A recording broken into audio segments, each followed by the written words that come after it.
It was supposed to be a quiet Saturday morning until three strangers in cheap tactical vests marched onto his driveway.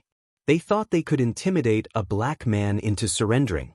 What they didn't know, he was the one man their enemies already feared, an FBI agent who dismantled criminal empires. The sun rose gently over the quiet Texas neighborhood, spilling gold across rows of brick houses and trimmed lawns. It was the kind of morning where sprinklers ticked rhythmically, kids pedaled their bikes along sidewalks, and neighbors waved with steaming mugs in hand. Peaceful. Ordinary. Almost too ordinary. On this calm Saturday, a man named Marcus Reed stepped out of his two-story home, carrying nothing more serious than a half-filled trash bag. His steps were slow, unhurried. He wasn't thinking about drama, only about getting back inside before his coffee cooled. To him, it was just another Saturday. But before Marcus even reached the curb, something shifted. The quiet felt thinner, charged with an invisible tension. At the edge of his driveway, three silhouettes stood waiting, too still, too deliberate to be casual neighbors. His grip on the trash bag tightened. A cold ripple ran down his spine. They weren't smiling. They weren't friendly. And though their clothes bore patches that looked official at first glance, Marcus's trained eyes spotted cracks in the disguise instantly. He didn't know why they were here yet, but he knew one thing for sure. This Saturday morning would not end the way it began. As Marcus approached the edge of his driveway, the figures stepped forward. Two men wore black tactical-style vests, each with a patch stitched across the chest reading, "Community Enforcement." The letters looked official enough for a nervous neighbor, but Marcus knew better. Authority had a weight to it, and these men carried none. Their vests didn't fit properly. One hung too loose, the Velcro straps dangling like ribbons. The other strained across a thick torso, forcing the man inside to constantly tug at the seams. Their boots were scuffed, mismatched, bought secondhand from some discount surplus shop. Even their posture was wrong, too stiff, too rehearsed. And then there was the woman standing between them. Linda Jacobs, president of the Homeowners Association. Her reputation stretched farther than her yard. Strict fines for petty violations, nasty letters for untrimmed hedges, constant complaints about maintaining standards. Neighbors whispered about her behind curtains, but few ever dared confront her. Linda wasn't smiling now. Her jaw was tight, her eyes burning with the satisfaction of a plan set in motion. "Mr. Reed," she said, her voice clipped. "We need to talk." Marcus stopped in his tracks, trash bags still dangling in his hand. He studied the three of them calmly, though his instincts were already on high alert. This wasn't a conversation. This was a setup. And the HOA president hadn't come alone. She'd brought her version of muscle, two imposters desperate to play cops. But if Linda thought intimidation would break him, she was about to learn how wrong she was. One of the fake officers stepped forward.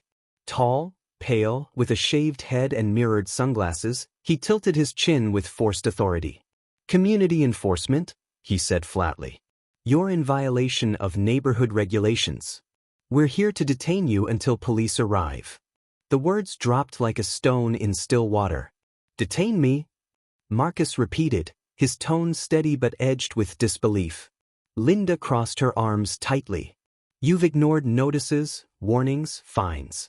We can't allow one person to undermine the rules that keep this community respectable." She gestured toward the men. "These officers are here to ensure compliance." The second man, shorter and broader with an unkempt beard, pulled a folded piece of paper from his vest. He began reading, "Property violations, non-compliance with HOA orders, unauthorized driveway modifications, noise complaints, gatherings without approval." His list dragged on, flimsy charges that meant nothing outside HOA meetings. Marcus's lips twitched into a faint smile. "And you believe that gives you the right to walk onto my property and detain me?" The tall man's jaw clenched. "That's right. You can come peacefully, or we'll make it harder." For a moment, the neighborhood itself seemed to pause. Curtains shifted. Windows cracked open.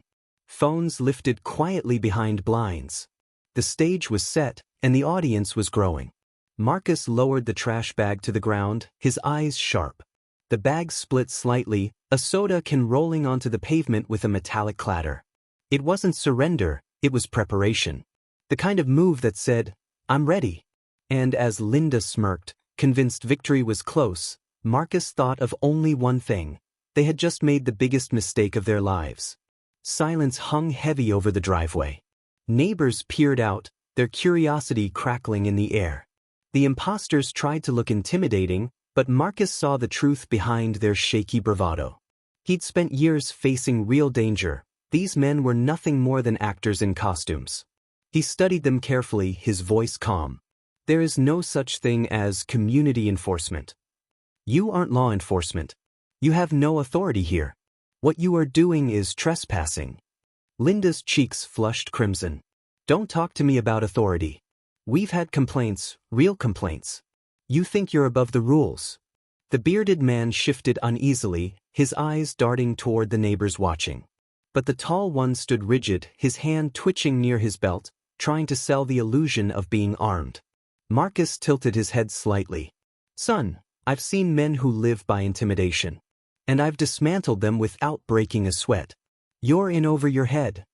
The taller man stepped closer, boots scraping on concrete. You're being non-compliant, he snapped. We have the right to escalate. Marcus's lips curved into a smirk. Escalate? Without a badge, without authority, and without the faintest clue what kind of trouble you're already in.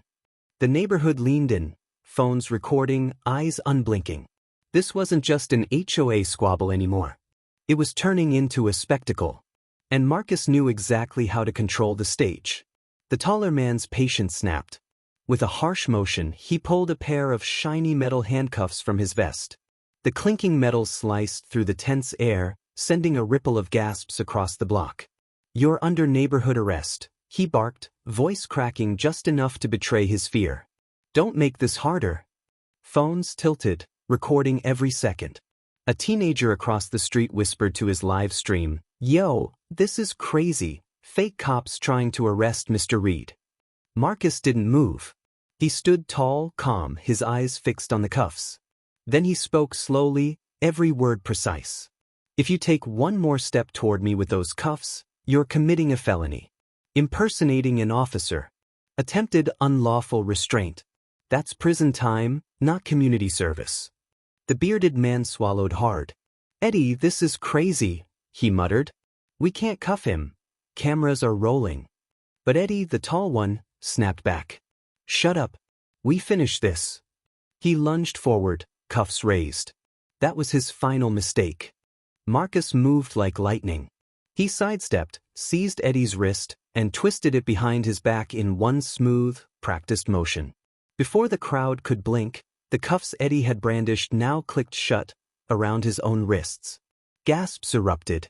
A woman shouted, Did you see that? Eddie dropped to his knees, stunned. His bravado had evaporated, replaced by shock. Linda's voice shrieked above the noise. You can't do that. You can't arrest him. Marcus turned his calm gaze toward her. You're right. I can't. But I can detain him until the real police arrive. The neighborhood roared, some with cheers, some with disbelief. Phones zoomed in on the sight. Eddie cuffed, Marcus standing over him, unshaken. But Marcus wasn't done yet. He reached into his back pocket, pulled out a worn leather wallet, and flipped it open. The gold badge gleamed under the Texas sun. His voice carried, steady and undeniable. Special Agent Marcus Reed. Federal Bureau of Investigation. The street froze. Linda's smugness drained away. The bearded man's mouth fell open. And the neighbors, every single one, realized the truth. The man they thought was just another homeowner was the most feared kind of neighbor imaginable, an FBI agent.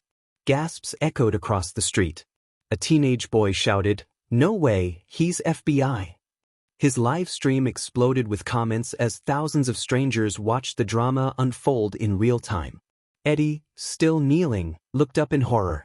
The cuffs he had once brandished now pinned him helpless, his pride shattered in front of the entire block.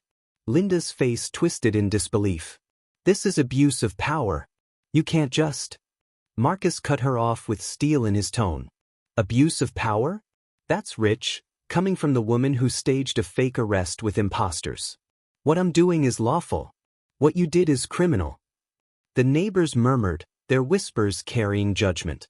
Phones captured every flicker of tension, every drop of sweat on Linda's face. Marcus leaned down toward Eddie. "You thought fear made you strong. But real authority isn't about fear, it's about accountability." He straightened, addressing the crowd. "This neighborhood deserves better than intimidation, better than fraud, and better than a leader who mistakes fear for leadership." The bearded man ripped the Velcro patch from his vest, tossing it to the ground. "I'm done," he muttered, stepping back with his hands raised. "I didn't sign up for this mess." Linda's voice broke into a shrill cry. "Pick it up. Don't let him win." But no one listened. The tide had turned. Marcus's badge gleamed once more as he locked eyes with Linda.